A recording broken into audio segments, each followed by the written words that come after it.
Hi, this is Bernard Smalls coming to you from my office, sharing some from my book, Kaching.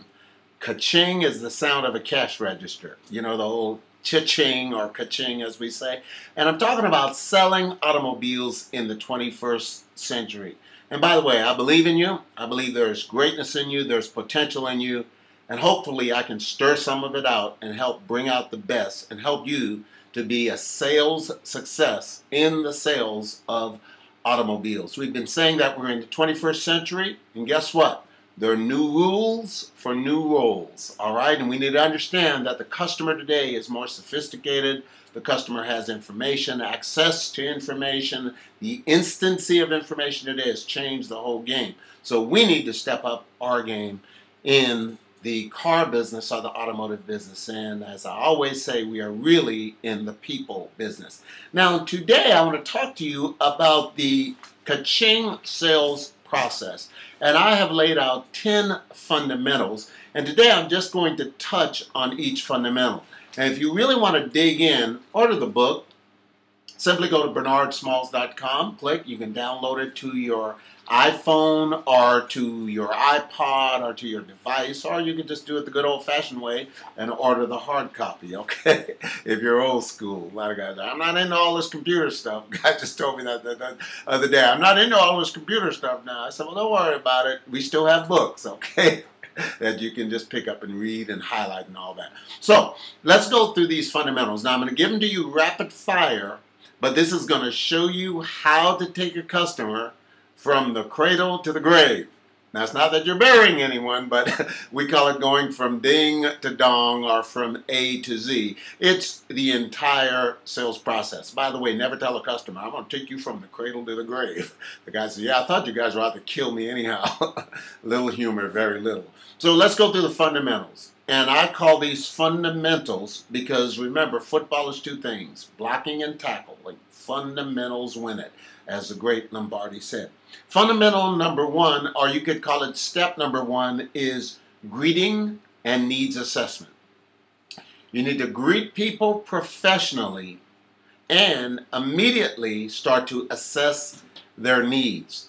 All professionals are great at need analysis. And of course, you need to have a greeting that is professional and consistent, and then know how to move right into assessment. Now, here's where most people miss it. They greet the customer and they go straight to the car. Well, you don't know what they need yet. And as a professional, you sell by analysis. You're a consultant.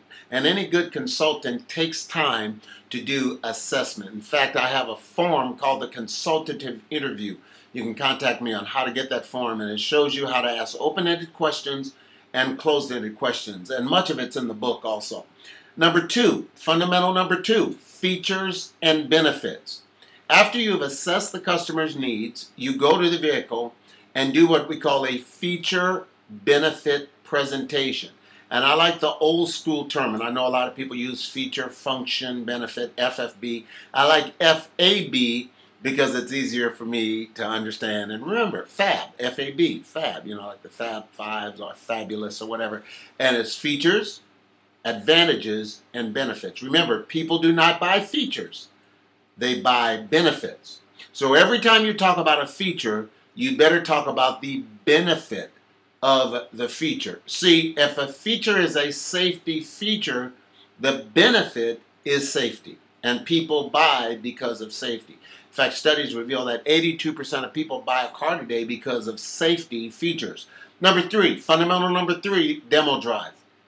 After you've greeted the customer, done your assessment, and talked about features and benefits, it's so important to get the customer to drive the car. And I see a lot of people today, they don't drive the car, they go straight to the desk and try to work numbers. You will be sorry. Okay, that's not the way to do it. It never works. Okay, yeah, but some people buy without driving it. Studies reveal that 99.9% of people say they would never buy a car without driving it. So don't play against those odds, okay? Drive the car. People take emotional ownership, and the car helps sell itself. Fundamental number four, sell the place or do a service walk. And this one is almost non-existent. I mean, the people that do this can have their annual meeting in the back seat of a compact car. Because service walk means you walk them around, show them the service department, talk about the hours, and you show them where the car that they buy will be serviced. Why? It shows the customer you believe in service after the sale. And most people, the biggest fear is that they're going to buy something from someone and the person's going to disappear. You know, Houdini. I got your money now, man. You ain't going to see me again. You know what I mean? Sad to say, that's the way many salespeople are. But when I show you the service department and walk you around and show you the customer waiting area where the bagels, the coffee, and all this is, before you even buy a car, it is a powerful, powerful thing that separates you from the pack. So you sell the place with a service walk. Fundamental number 5 is competitive comparison or compare shopping. You always want to know what your competition is. Okay, let's say the customer is looking at a Ford Focus. Now, they're probably also looking at a Toyota Corolla and a Honda Civic and whatever else is out there in that range, because they're looking often for the car at the best price with the best benefits and the best value. And by the way, they're not always looking for the cheapest, but they're looking for the best value. So you need to know how to do competitive comparisons. And in my book, we go into detail on the questions to ask. Fundamental number 6, or you can call them step number 6 in the old way of selling, is simply to do trade evaluation. Now, one guy I was working for said, you go out there and do trade devaluation. Well, if I'm a customer and you tell me you're going to devalue my trade, I'm going to grab my wallet and my keys and get away from you, okay? Because you're not devaluing it. Now, indirectly, that's what they're doing. They're going to devalue it, but you want to evaluate it. Now, a lot of people say, oh, that old silent walk around doesn't work anymore. But I'm telling you, it does, if you do it professionally. Now, you don't go out to the car and start touching and telling the customer, man, your car is beat up. Did anybody die in this thing? You know, but when I walk out to your car and I simply touch and look and make notes, you will start telling me about what happened. Now, that's one of those good old things that's like apple pie. I believe it's still good, but you just need to do it right, okay? Don't do it in a put-down way, because you don't want to put down a customer's car.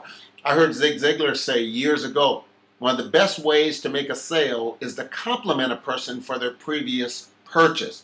And you have to be careful that you don't start bashing what they have, because they will start to think you're out to get them. Okay? You say, well, I am. Come on, remember the raving fan way. So, fundamental number 6, trade evaluation. Number 7, fundamental number 7, negotiating and closing. How do you now talk about money? How do you talk about price? How do you talk about things like interest rates? Now, every dealership has different philosophies, but in most, you never discuss our quota rate. I think you understand that. But how do you deal with it when the customer asks, what's my rate? What are my payments going to be?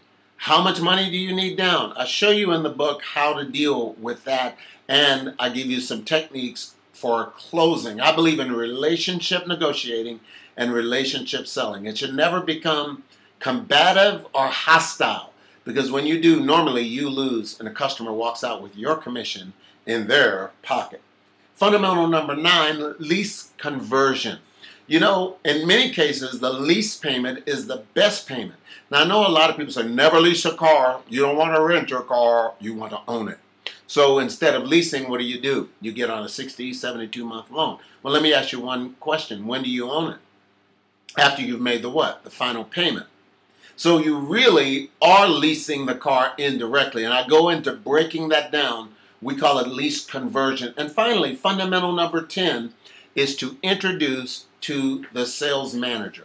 Meaning you go through this whole process, and either the customer decides to buy or not to buy. Either way, you introduce them to the sales manager. If they decided not to buy, the sales manager is one of the best closers in the place, and he can help you close. Now, that's an overview of the complete automotive sales process taught in my book, Kaching, How to Sell Automobiles in the 21st Century.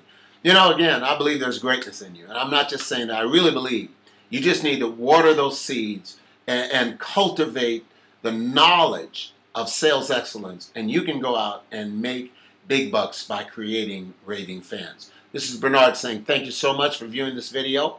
Go out and make it a great